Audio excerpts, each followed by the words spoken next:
Hello everyone, কি অবস্থা? আশা করি ভালো আছো। আল্লাহ রহমতে আমিও ভালো আছি। আবার নিয়ে আসলাম আমরা নিউ একটি ব্লগ, যা আমাদের গ্রামের দৃশ্য সকালবেলায়। এখন ভোর বাজে 5টা 20 মিনিট।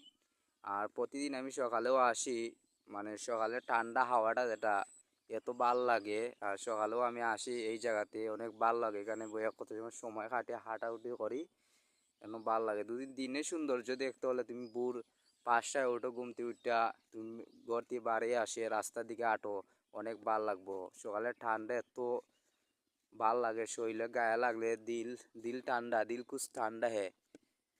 তাই দেখতে পাচ্ছি এই মুহূর্তে আমি চলে আসি আমাদের গরিবের কক্সবাজার। চতুর্দিকে পানি। ও ও এর সামনে একজন মানুষ ভাই, বড় ভাই একজন মাছ জাল দিম জাল পাতাইছেন, জাল তুলটা তাই মাছ, প্রচুর মাছও মিলে এই জায়গায়। দেখতে পারছেন প্রায় মানুষ উঠে গেছে সকালে।